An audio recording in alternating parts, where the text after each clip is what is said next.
pick me up a character options mystery machine and Scooby-Doo gang off of eBay. Let's take a look.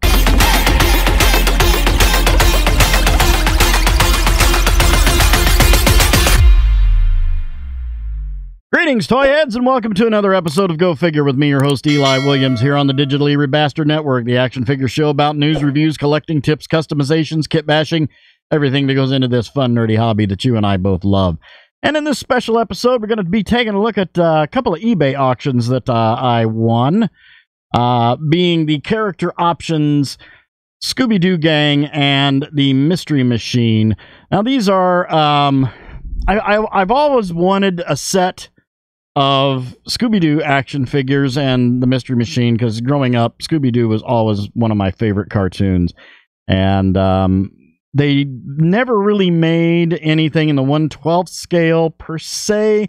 There is at least in the classic design, there is a set and a mystery machine that is a 1/12 scale from the movie Scoob that I'm trying to get my hands on, that you can actually put like your Star Wars Black Series, Marvel Legends, 1/12 scale figures, that kind of stuff, G.I. Joe Classifieds, the stuff I collect.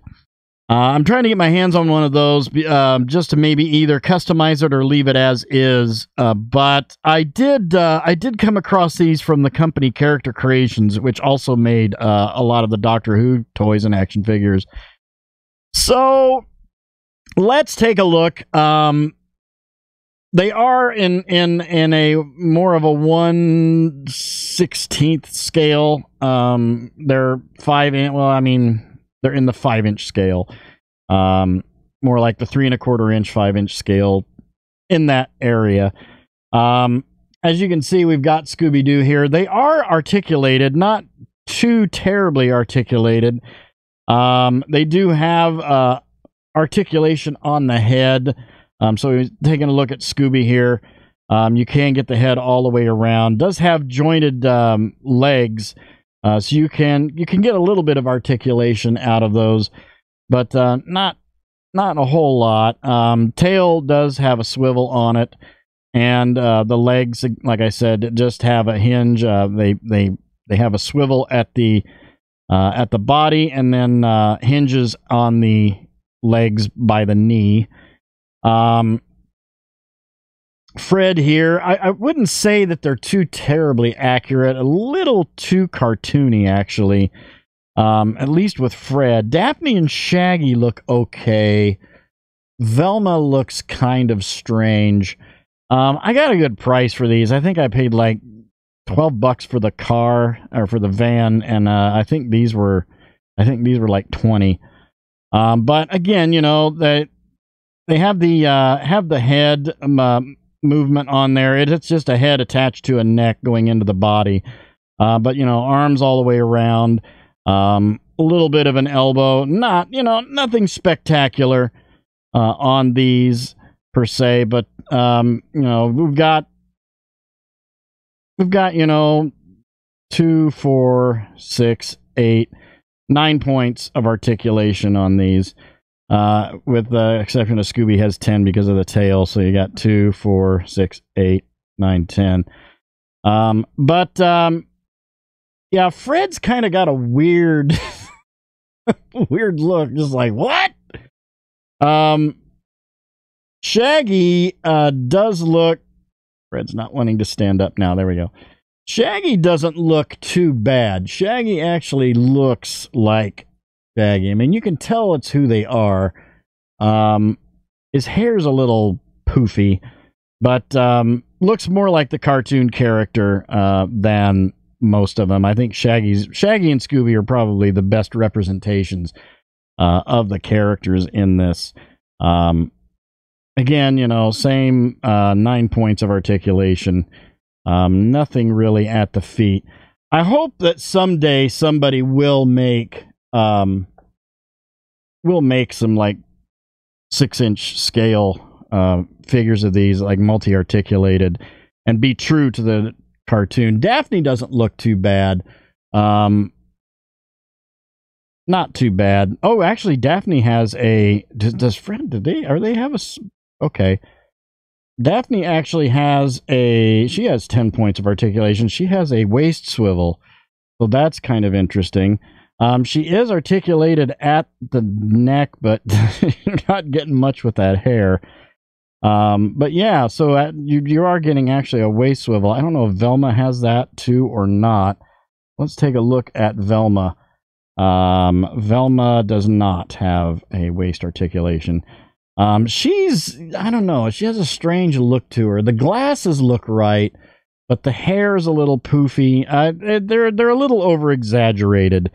But still, you know, they're good for what they are, and they'll look neat on my shelf. The van, we'll move these aside here, and let's take a look at the van.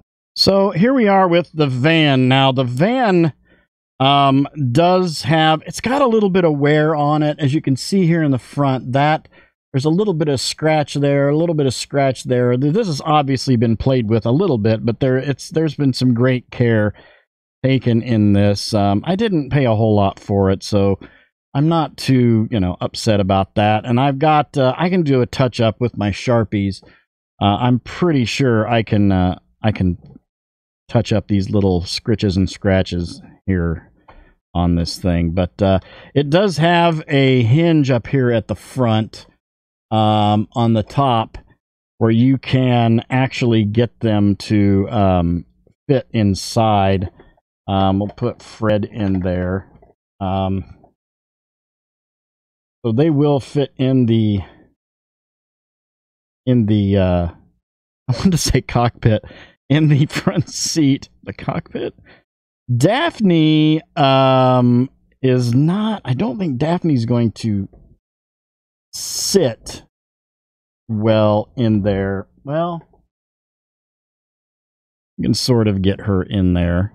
I'll put them up front. So yeah, there we go. We've got them sitting up front.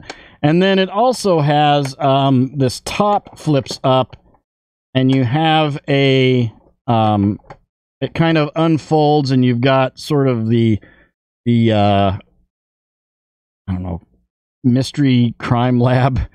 One thing I will say, it doesn't have an open back here so you can see in the back, because in the cartoon, if they were sitting in the back, you could see them, and this doesn't actually have that, so that's kind of disappointing. But, you know, again, for what I paid for it, I'm not too worried about it. I think this also folds down. Yeah, there we go. So we've got, yeah, we've got a whole, yeah, it's 50th anniversary right here. I don't know if you can see this. Let me get this turned around here. 50th anniversary edition on this. Whoa, Daphne, what are you doing? Hang on here. We got to keep this family friendly. But yeah, you've got the little crime lab back here, and you can, you know, put them back here, and they can have their own little adventures and stuff. It's kind of cool, you know. Nothing super spectacular special, but it's got some decor here. We've got Scooby snacks on the whole range of Scooby snacks here on the inside, as well as some bats on the roof, which is kind of weird with the flowers. It's very faithful to the TV show, and everything kind of snaps together, you know, to put it back together. And, you know, you can keep them in there. We'll just close this back up. This flops up, that, and then boom. So yeah, you know, it's just something that I picked up. I thought, you know, it would be kind of a cool little thing to have on my shelf. Until, you know, I can get my hands on like some actual 6-inch stuff. I am going to look into the ones from Scoob, but the design of the figures are more faithful to the movie, which aren't really faithful to the old show as far as the costumes and everything, are a little bit more updated. But I'm hoping to see maybe somebody pick up the license on these and make some 6-inch scale stuff. So at any rate, I just thought I'd throw this out there tonight, and hope you enjoyed that. Thank you guys for watching. Remember to like, comment, and subscribe. Smash that bell so you can get information on all the good things coming out of the Digitally Rebastard Network. Thank you guys for watching again. Hope you have a great week and a great day. I'll see you next time. And until then, don't forget to get your figure on. Take care.